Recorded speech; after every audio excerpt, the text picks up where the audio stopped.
há dias na nossa vida que nós, quando acordamos de manhã e começamos o dia, nós nunca imaginamos que alguma coisa poderá acontecer que vai marcar a nossa vida. Não sei se já aconteceu com algum de vocês. Um dia normal, parece um dia que não há assim grandes coisas, mas de repente alguma coisa acontece nesse mesmo dia e isso vai marcar a nossa vida a partir dali. Vai deixar uma marca, vai deixar às vezes um ponto de mudança, de viragem, e alguns são calculados, programados até, e não acontece nada. Outros não são programados e acontece alguma coisa. Imaginem vocês irem para o trabalho um dia, vai ser um dia normal, para alguns vai ser um dia alegre de trabalho, não é? Toda a gente vai sempre alegre para o trabalho, e para outros vai ser, mais um dia de trabalho, não é? E agora calculem, nesse dia alguma coisa acontece e que revoluciona tudo. Chegam lá e recebem uma boa notícia. Olha, o teu contrato não vai ser renovado, não é? Ou então chegam lá e recebem uma má notícia. Vais ficar mais responsável a partir de agora, não é? Vais subir aqui nas tuas responsabilidades, embora o ordenado fique o mesmo, não é? Então, mas às vezes há estas surpresas. E hoje nós vamos ler um episódio que marcou a vida de alguns homens. E marcou a vida numa grande viragem, numa grande mudança. Nós vamos abrir então em Lucas, no capítulo 5, versículos 1 até ao versículo 11. Lucas, capítulo 5, versículos 1 a 11. E diz assim a palavra do nosso Deus. E aconteceu que, apertando a multidão para ouvir a palavra de Deus, estava ele junto ao lago de Genezaré. E viu estarem 2 barcos junto à praia, e os pescadores, havendo descido do barco deles, estavam lavando as redes. E entrando num dos barcos, que era o de Simão, pediu-lhe que o afastasse um pouco da terra e, assentando-se, ensinava do barco a multidão. E quando acabou de falar, disse a Simão: Faz-te ao mar, alto, e lancem as vossas redes para pescar. E respondendo Simão, disse-lhe: Mestre, havendo trabalhado toda a noite, nada apanhamos, mas porque mandas, lançarei a rede. E fazendo assim, colheram uma grande quantidade de peixes, e rompia-se-lhes a rede. E fizeram sinal aos companheiros que estavam no outro barco, para que os fossem ajudar. E foram e encheram ambos os barcos, de maneira tal que quase iam a pique. E vendo isso, Simão Pedro prostrou-se aos pés de Jesus, dizendo: Senhor, ausenta-te de mim, porque sou um homem pecador. Pois que o espanto se apoderara dele e de todos os que com ele estavam, por causa da pesca que haviam feito. E de igual modo também de Tiago e João, filhos de Zebedeu, que eram companheiros de Simão. E disse Jesus a Simão: Não temas, de agora em diante serás pescador de homens. E levando os barcos para a terra, deixaram tudo e o seguiram. Naquele dia, Pedro, Simão, João e Tiago saíram de casa na noite, porque era mais de noite que se fazia a pesca. Toda a noite trabalharam, chegaram à praia desanimados, está tudo a correr mal, não há nada de bom que aconteça. Nunca imaginaram que teriam nesse dia um encontro que mudaria por completo as suas vidas. E diz que quando eles estavam na praia, a lavar as redes, que não tinham recolhido peixe nenhum, Jesus os viu. Jesus olhou para eles, viu os barcos e olhou para eles. Jesus estava a ser seguido por uma grande multidão. Uma multidão que queria ouvir as palavras de Jesus. Jesus pregava sobre o reino de Deus. Jesus fazia milagres. E multidões seguiam a Jesus. Apertavam Jesus, quase que Jesus não podia falar. E olhando, viu os barcos e pediu a Simão: olha, afasta o teu barco. Entrou no barco de Simão, sentou-se e começou a falar à multidão. Nós hoje podemos pensar assim, então, mas como é que a multidão ia ouvir Jesus? A verdade é que ouvia. Não tinham os microfones que nós hoje temos, mas ouvia. E ouvia porquê? É explicável. Nós sabemos que quando a voz é projetada na superfície da água, ela se ouve melhor. Por isso é que quando os irmãos estão na praia e alguém lá longe dá um grito, a gente ouve. Mas também, Jesus, ao falar àquela multidão, a multidão também estaria em silêncio para ouvir. E aquilo, a encosta até à praia, deveria fazer de anfiteatro e a voz chegava lá. A multidão estava a ouvir com atenção. Jesus falava sentado. Era assim que os mestres falavam, assentados. Mesmo na sinagoga, quando era para ensinar. E Jesus ensinou a multidão. E toda a gente ouvia. E Simão estava contente, porque o mestre está no meu barco. Está no meu barco, entrou no meu barco. Eu estou a contribuir para que esta multidão seja abençoada com as palavras do mestre. O que ele não imaginava é que ele ainda iria contribuir muito mais, porque o plano do mestre para ele era muito maior do que apenas ceder o barco. Então, quando Jesus falava à multidão, entra no barco de Pedro, porque Pedro estava receptivo, estava disposto a receber Jesus. E nós sabemos que a vida de Pedro e dos outros foi transformada naquele dia. Teve uma reviravolta naquele dia. E tudo começa com esta receptividade. Deus quer operar em cada um de nós mudança. Quer mudar as nossas vidas, quer mudar o rumo das nossas vidas. Mas há uma coisa que nós não podemos esquecer. É importante que o nosso coração, a nossa mente, esteja receptiva para Jesus. É importante que nós possamos dar um lugar no nosso barco, na nossa vida, a Jesus. E esse é o primeiro passo para que possa haver mudança. Talvez alguns de vocês não tenham a consciência, ou talvez alguns tenham e queiram mesmo mudar as coisas, mudar o rumo, mudar de vida. Isso acontecerá se, em primeiro lugar, o teu barco tiver espaço para Jesus. E quando Jesus diz: dá-me, filho meu, o teu coração, podíamos dizer: dá-me o teu barco, dá-me a tua vida, deixa-me entrar e fazer morada. Nós temos que dizer que sim. E esse foi o primeiro passo. Pedro estava receptivo para Jesus. Isto implica que alguma mudança vai acontecer. Porque Jesus ia mexer um pouco com a rotina da vida de Pedro.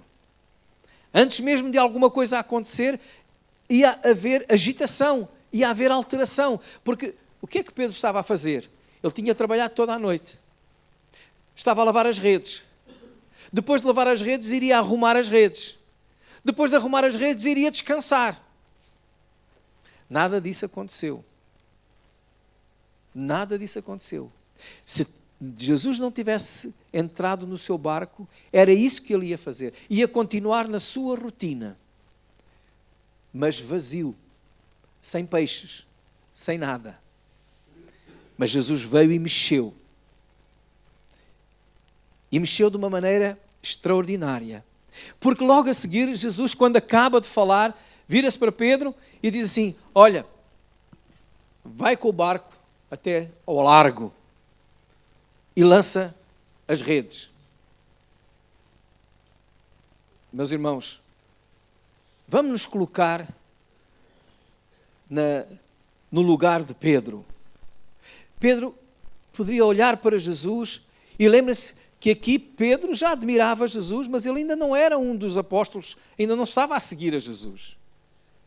Conhecia, como muita gente. Mas Pedro podia pensar, mas quem é este?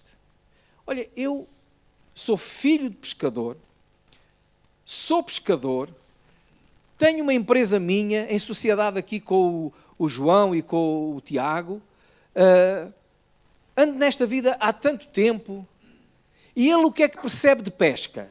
Ele percebe de madeira, de pregos, porque ele é carpinteiro. Ele não percebe nada de pesca. E está-me a dizer a mim que eu vou pescar e lançar as redes para aquele lado ali. Mas quem é? Ele podia ter pensado assim. Mas Pedro não pensou nada disso. Tudo aquilo que ele tinha ouvido e que ele tinha recebido de Jesus, ele percebeu que havia em Jesus uma palavra de autoridade. Porque é isso que a Bíblia diz, a multidão admirava-se com a autoridade com que Jesus ensinava. E por isso quando Jesus diz, vai e lança as redes, o que é que Pedro disse no versículo 5? Mestre, trabalhámos a noite toda, não apanhámos nada, mas porque tu mandas, eu lançarei a rede. Pedro obedeceu a Jesus. Essa é a segunda coisa.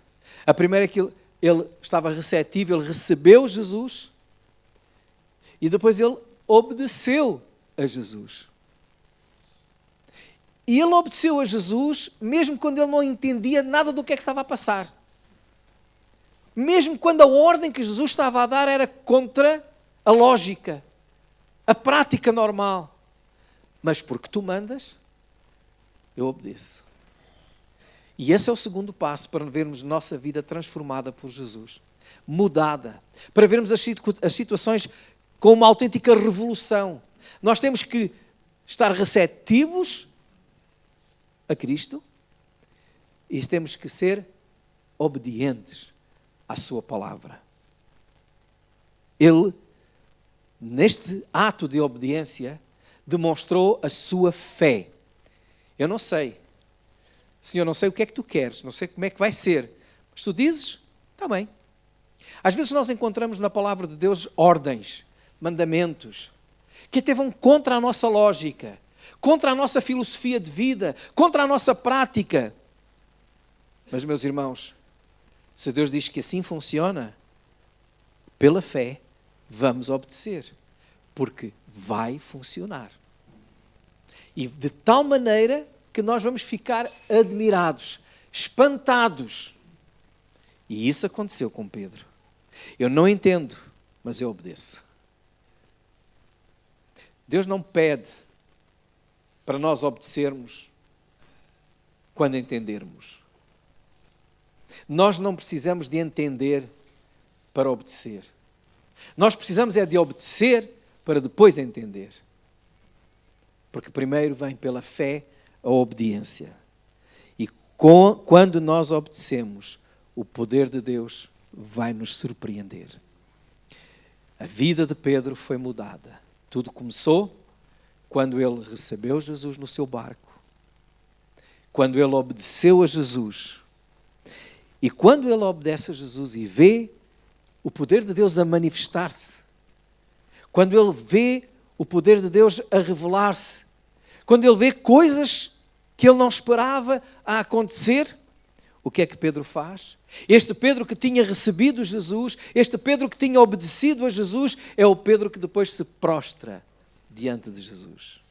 É o Pedro que, diante dele, reconhecendo este grande Jesus, este grande Deus, ele se prostra em adoração. Prostração é essa atitude de humildade diante de Deus, de reconhecimento. Olha, para um judeu não é coisa que ele faça, prostrar-se diante de alguém ou de alguma coisa, a não ser de Deus, para Pedro se prostrar, Pedro entendeu que estava diante dele o Senhor dos Senhores. Pedro entendeu que estava diante dele o próprio Deus. Por isso Pedro, prostrando-se aos pés de Jesus, disse: Senhor, ausenta-te de mim, porque sou um homem pecador. Este terceiro aspecto é muito importante. Nós achamos que, eu estou receptivo a Jesus, eu obedeço. Mas há aqui uma atitude que Deus quer ver no nosso coração. Obedecer com coração contrito. Obedecer com coração arrependido. Pedro reconhece: eu não sou digno. Eu não sou digno de ter no meu barco este Jesus. Eu não sou digno que Ele esteja perto de mim. Porque Ele é santo. Ele é Deus. E eu sou pecador. Nós não merecemos, irmãos, que Deus faça nada na nossa vida. Se alguém pensa que merece alguma coisa, está enganado. Nós não merecemos, porque nós somos pecadores. E tudo aquilo que Deus opera na nossa vida é pela sua graça. Sem nós merecermos. Ele nos favorece. Ele nos abençoa. Pela sua graça. Quando nós estamos perto de Jesus, aquele que realmente reconhece quem é Jesus, tem esta atitude. Isaías fez a mesma coisa. Quando Isaías pôde contemplar a glória de Deus, o que é que ele fez? Lá em Isaías capítulo 6 e versículo 5.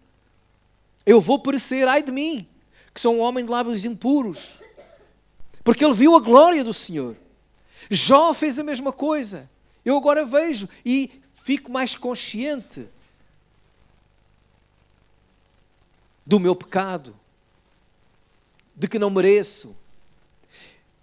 Deus é luz, diz a Bíblia em 1 de João, e nele não há trevas nenhumas. E se nós andarmos na luz como Ele na luz está, diz a Bíblia, nós temos comunhão uns com os outros, e o sangue de Jesus, seu Filho, nos purifica de todo o pecado. Quando nós nos aproximamos de Deus, nós vamos ver muito mais o nosso pecado, porque Ele contrasta com a santidade de Deus. Aquela pessoa que acha que não é muito pecadora, e algumas pessoas acham que não são muito pecadores.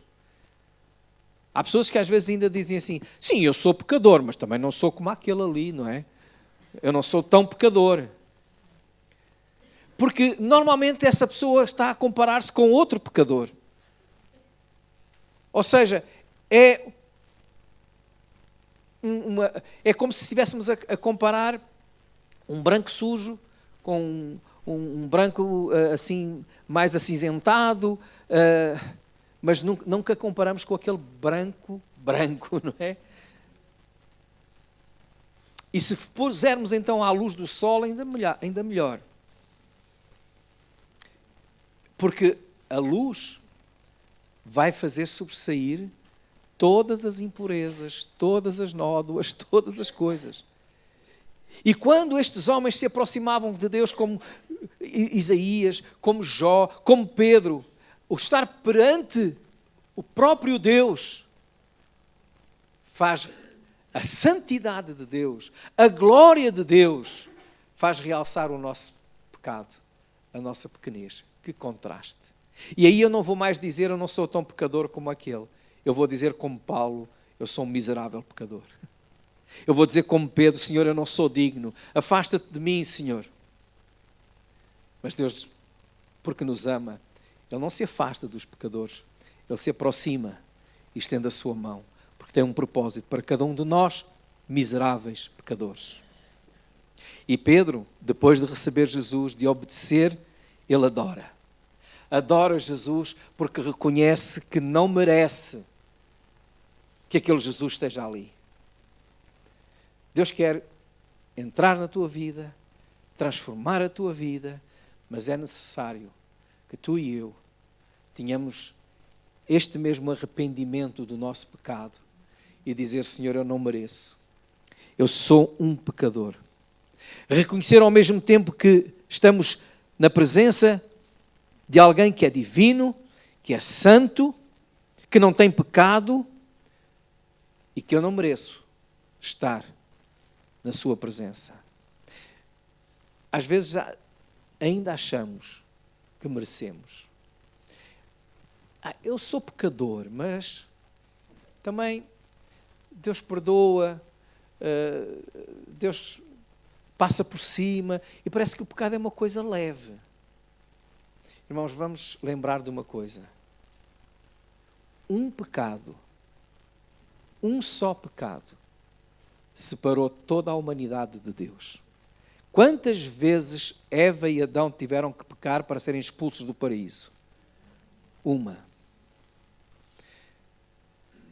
Com quantos pecados tu achas que podes entrar no paraíso? Com nenhum. Mas nós somos pecadores. Mas o sangue de Jesus Cristo, seu Filho, nos purifica de todo o pecado. E é por isso que a Bíblia diz que somos justificados pela fé. Os nossos pecados foram cravados na cruz com Cristo. É a sua graça. Mereço? Não. Mereces? Não.